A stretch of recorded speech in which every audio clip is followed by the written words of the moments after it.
Hello everyone, Deviance Shadow Prophecy here, back at you with another Deviance daily discussion.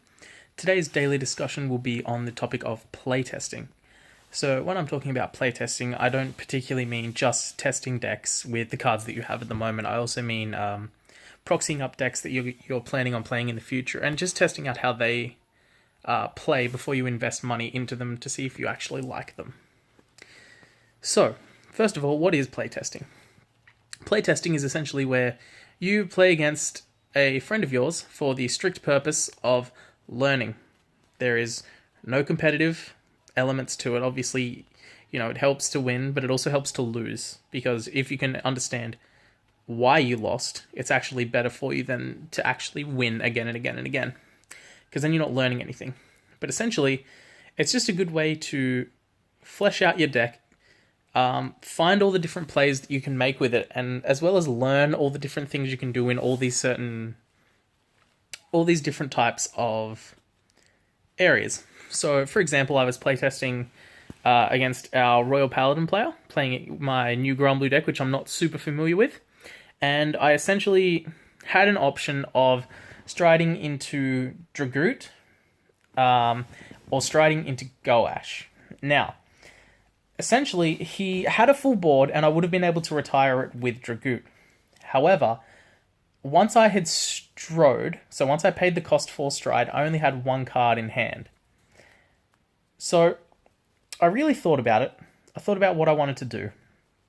And I decided, I obviously checked my soul and had enough to call a full field with Goash. So I decided I might use a Goash play and just call a whole bunch of my critical triggers to just draw cards, and then essentially use my on-stride skill to get a little bit of field. So I went with that, and I ended up winning that game. It pretty much came down to deck outs, which was crazy. But that was a really good game that we had, and he essentially said, "Why didn't you retire my board?" Because obviously we'd been testing for a while, and he was like, "Why didn't you Dragoot me? You would have put me pretty far behind." I was like, "Well, I thought that it would have been better for me to be able to draw more cards to be able to survive your turn than to actually retire your board." And essentially, I think after that turn, after the turn that I Goashed, I Dragooted him the next turn and actually wiped his board, which I think was a better sequence personally. Obviously, it would have been a totally different game had I just gone straight for the Dragoot, but at that time, he was pretty far ahead. I think he had more damage, but he had way more cards in hand because he's playing a Saint Guard deck, Saint Guard Blaster deck, which is pretty devastating if it goes. So I just was playtesting against that, and he pretty well first strode into Alfred off of a G Guard and just proceeded to give me the beats. So it was really interesting to actually see the devastation that a first stride Alfred can actually do. However, that'll change again once they get Gancelot. And obviously, you playing a Gromblue deck, I had access to Negro Lily, I believe is the name of the G-Guard, to get a Cannoneer and retire the Blaster Blade with Twin Drive, which was really helpful. Just a nice little thing to do. So it was interesting for him as well, because he kind of forgot, or he hadn't played against a Gromblue deck before, so it was interesting for him to not only find the matchup of Gromblue, as well as actually learn some of the things that the deck can do. And we must have played for, I think we played for 3 or 4 hours, just game after game after game after game. And it was really helpful, because not only did each of us learn something different about the deck, about each other's decks, we also learned a little more about ours. And essentially, because I'm undecided of what I'm playing in the upcoming Bushiroad World Championship tournament, it was really helpful for me to essentially get more experience with this Gromblue deck, which I'm really looking forward to, because I'm kind of tossing up between 2 decks, being Gromblue and Gear Chronicle. I probably won't decide until the last minute. I'll flip a coin or something like that.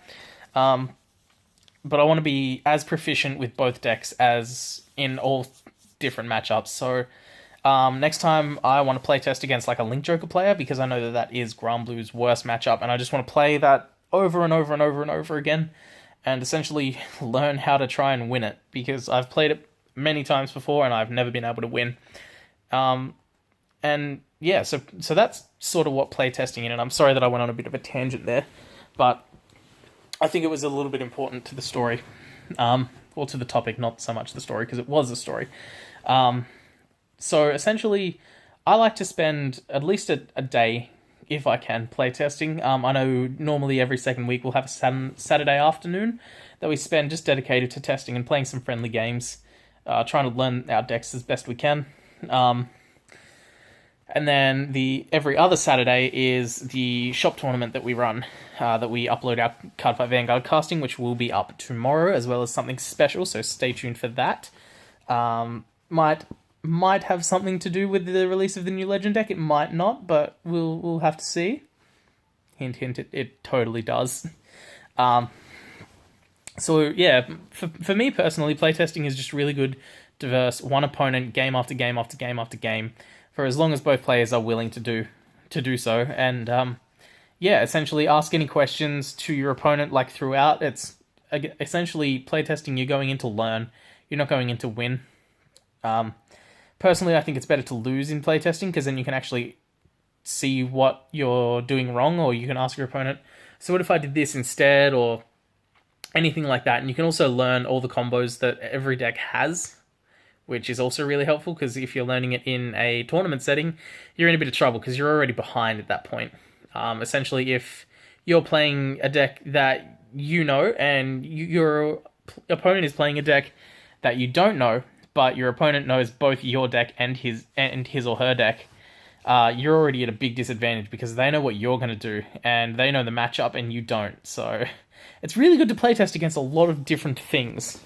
So that's another way to go outside of your own meta to sort of see what you can get, going. Even if you just proxy up a deck, I think it's really good to do so.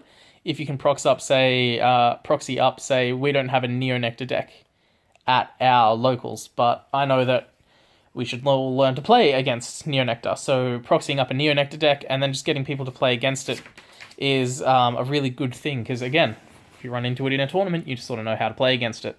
Obviously, it may not be the same build, and their build might be better, it might be worse. I'm by no means an expert at Neo-Nectar.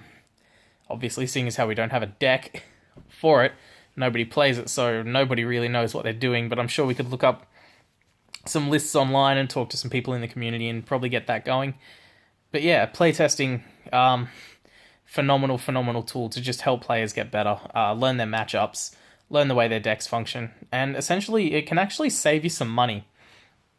So if you find that you're playtesting a deck and you don't actually like the way that it plays, and most of the cards in the deck are proxies, then you don't need to essentially outlay hundreds of dollars to actually finish the deck. You can just go, I don't really like that one. We'll try something else and see how we like that. And eventually you'll find a deck that you really like. Yeah, which is phenomenal, especially for newer players. It's not the best tool for newer players, just essentially because their playtesting is kind of learning the game as opposed to learning a deck. So it's a little bit different there, but both are still very, very constructive and very, very helpful for both newer players and more experienced players to sort of learn a little bit more than they already would. Anyway, guys, I am Deviance Shadow Prophecy. I would hope for you to leave a comment down below with your opinion on playtesting, how you go about it. If you have any different ways that you go about it, any cool, innovative tips and tricks to make your playtesting more efficient would be fantastic. And I will see you guys next time. Goodbye.